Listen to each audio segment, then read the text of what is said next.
लोकसभा अध्यक्ष ओम बिरला जी ने संसद भवन में एक प्रेस को बुलाकर जानकारी दी कि 2 दिन का जो सम्मेलन होने वाला है द्वारका में, उसके अंदर ऑल ओवर वर्ल्ड के जो स्पीकर्स हैं और मेंबर ऑफ पार्लियामेंट हैं वो इसमें शिरकत करेंगे। मैं जोगिंदर डोगरा संसद भवन से आपका मीडिया के मेरे मित्रों साथियों, जैसा कि आपको पता है कि नवी P20 G20 देशों की संसदों का एक सम्मेलन 12, 13, 14 अक्टूबर को नवनिर्मित India international convention and expo centre Yashobhoomi Dwarka में आयोजित करने का निर्णय हुआ है। इस सम्मेलन में G20 देशों की संसदें और उसके आमंत्रित देशों की संसदें और उसके अलावा अफ्रीकन पैन इंडिया की संसद के वर्तमान पीठासीन अधिकारी इस सम्मेलन में आएंगे। ये सम्मेलन में करीबन 25 पीठासीन अधिकारी, 10 वाइस प्रेसिडेंट, एक विदेश कमेटी के चेयरमैन, IPU के अध्यक्ष जो संसद की इंटरनेशनल बॉडी है, और 50 से ज्यादा सांसद इस P20 सम्मेलन में आएंगे। P20 सम्मेलन में अभी तक जितनी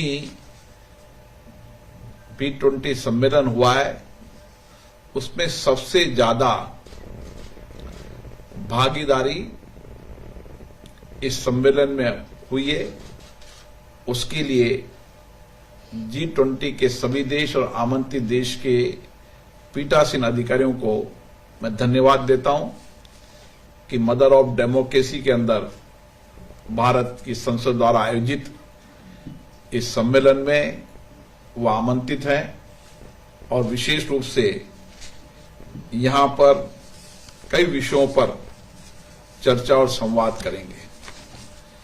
जैसा कि आपको जानकारी है कि P20 सम्मेलन के आयोजित करने का उद्देश्य वैश्विक विषयों पर समकालीन चुनौतियों और उसका समाधान लोकतांत्रिक संस्थाओं के माध्यम से संसदें अपनी अपनी संप्रभुता में इस विषयों पर चर्चा करें, सार्थक संवाद करें, नीतियां कानून बनाने में हम किस तरीके से वैश्विक चुनौतियों का समाधान कर सकते हैं, और सरकार ने जो योजनाएं, नीति, कार्यक्रम बनाए हैं उन पर व्यापक दृष्टिकोण से, लोकतांत्रिक दृष्टिकोण से चर्चा कर हम एक बेहतर समाधान दुनिया को दे सकें। इसी के साथ साथ संसदें अपने अपने यहां पर जो बेस्ट प्रैक्टिसेज करती है, नवाचार करती है, टेक्नोलॉजी का उपयोग करती है, उस पे भी इस फोरम पर चर्चा होती है और बेस्ट प्रैक्टिसेस को साझा करना, उनके अनुभवों को साझा करना, उनकी पॉलिसीज, कानून बनाने में सब विषयों पर एक व्यापक चर्चा संवाद होता है। औपचारिक भी होता है, अनौपचारिक भी होता है, ताकि सभी संसदें जनता के प्रति और जवाबदेह हो सके और हम इन विधायी संस्थाओं के माध्यम से जनता के प्रति जवाबदेही, कार्यपालिका में पारदर्शिता और जनता की अपेक्षाएं, आकांक्षाएं, उम्मीदें इन संसदों से कर सके। इसलिए ये फोरम अपने आप बहुत महत्वपूर्ण फोरम है। संसदें ये भी अपेक्षा करती है कि वैश्विक स्तर पर एक समतापूर्ण और न्यायपूर्ण शासन की, समाज की स्थापना हो, इसके लिए भी समय समय पर संसदें अपनी देश की संप्रभुता पर विचार करती है और जो वैश्विक विषय होते हैं उस पर चर्चा करती है। इन 2 दिवसीय सम्मेलन के पूर्व हम पर्यावरण के लिए जीवन शैली पर संसदीय फोरम की 12 तारीख अक्टूबर को भी इस पर चर्चा होगी। कुछ एक्सपर्ट अपनी राय रखेंगे और जो स्पीकर्स आएंगे, उसके फोरम के अलग अलग मेंबर ऑफ पार्लियामेंट आएंगे, डिप्टी स्पीकर आएंगे, वो भी अपने विचार रखेंगे। क्योंकि भारत के प्रधानमंत्री जी ने पर्यावरण पर जीवन शैली पर एक नया दृष्टिकोण दिया है और ये दृष्टिकोण वैश्विक स्तर पर सबने माना है। इसलिए संसद के प्लेटफॉर्म पर भी इस विषय पर व्यापक चर्चा होगी। उद्घाटन सत्र का विषय हमने लोकतंत्र की शक्ति, क्योंकि मदर ऑफ डेमोक्रेसी है, लोकतंत्र हमारी ताकत है, सामर्थ्य है। दुनिया में लोकतंत्र शासन सर्वश्रेष्ठ पद्धति है, ये लोगों ने माना है। इसलिए हमारी जिम्मेदारी और हो जाती है कि हम लोकतंत्र की शक्ति पर उद्घाटन सत्र पर इसके कार्यक्रम की शुरुआत करें। इसमें कुल 4 सत्र होंगे। प्रथम सत्र के लिए एसडीजी के लिए एजेंडा 2030, एसडीजी के विषयों पर सभी संसदों पे वहां की भौगोलिक, वहां की आर्थिक, वहां की सोशल स्थितियों के अनुसार समय समय पर व्यापक चर्चा होती थी। भारत की संसद ने भी एसडीजी के विषयों पर कई बार लंबी चर्चा की है और जब एसडीजी के विषयों पर वैश्विक चुनौतियों के समाधान का विषय आता है तो जो अपनी अपनी संसदों में चर्चा संवाद होता है उसका कैसे सामूहिक समाधान निकाल सकते हैं, इस पर भी डिटेल चर्चा होती है। इसलिए विषय बड़ा महत्वपूर्ण है। इस पर प्रथम सत्र पर चर्चा होगी। द्वितीय सत्र पर एक पृथ्वी सतत ऊर्जा में ट्रांजिशन हरित भविष्य की ओर आज का एक महत्वपूर्ण विषय है। भारत इस पर नेतृत्व कर रहा है और इसलिए इसकी जिम्मेदारी बन जाती है कि हम ऊर्जा में हरित कैसे ला सकते हैं, क्लीन एनर्जी कैसे ला सकते हैं, इसके लिए हमारे सामूहिक प्रयास क्या होने चाहिए, इस पर भी इस विषय पर चर्चा होगी। तृतीय सत्र है एक परिवार लेकिन समानता को मुख्य धारा में लाना, महिला विकास से महिला नेतृत्व में विकास की ओर।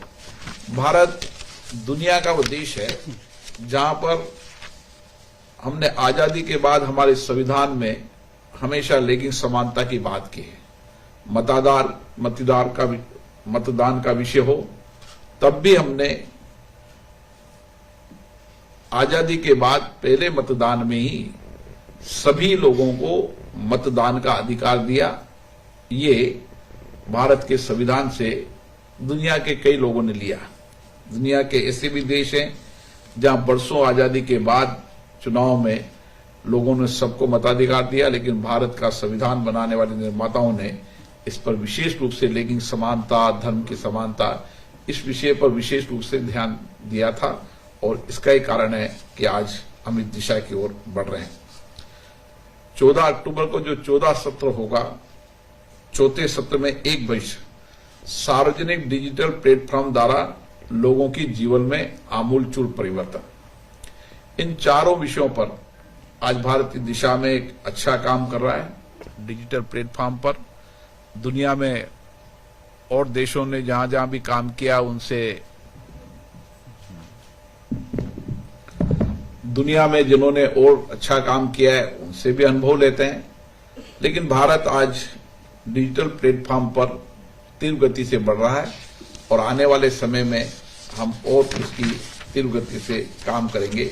इस पे जो संसदों के विचार होते हैं और जिन जिन संसदों ने इस पर चर्चा की, संवाद किया, उनके अनुभव विचारों को साझा किया जाता है। इस तरीके 4 सत्रों पर चर्चा होगी। विशेष रूप से क्योंकि जलवायु परिवर्तन एक पर्यावरण एक ऐसा विषय है जो वैश्विक विषय है जिस पर हर बार चर्चा होती आई है। मुझे लगता है इस विषय पर गहन अध्ययन होगा। स्वास्थ्य, शिक्षा, कृषि, ऊर्जा और वर्तमान, इन विषयों पर भी अनौपचारिक औपचारिक रूप पर हम विचार रखेंगे। सबका स्वास्थ्य अच्छा रहे, वैश्विक स्वास्थ्य पर समय समय पर भारत ने नई चुनौतियों का समाधान दुनिया को दिया है। मुझे आशा है कि इस देश में हम और इस दिशा की ओर काम करेंगे। मैं विशेष रूप से आप लोगों को बहुत बहुत धन्यवाद देता हूं। आप समय समय पर संसद की कार्रवाई, उनकी गतिविधियां समय समय पर आप देश की जनता को अवगत कराते रहते हैं। इसलिए ये P20 सम्मेलन भी एक महत्वपूर्ण सम्मेलन है। भारत को G20 की अध्यक्षता मिली है। उसके बाद इंडोनेशिया में भारत को P20 की अध्यक्षता भी मिली है और मुझे ये कहते हुए गर्व हो रहा है कि अभी तक जितने सम्मेलन हुए उसमें सबसे ज्यादा उपस्थिति यहाँ पर रहेगी। ये G20 की सफलता का ही श्रेय है और उसके बाद हम साझा रूप से जो चर्चा संवाद में जो रिजल्ट निकलेगा उसका एक संयुक्त घोषणा पत्र भी जारी करेंगे। धन्यवाद।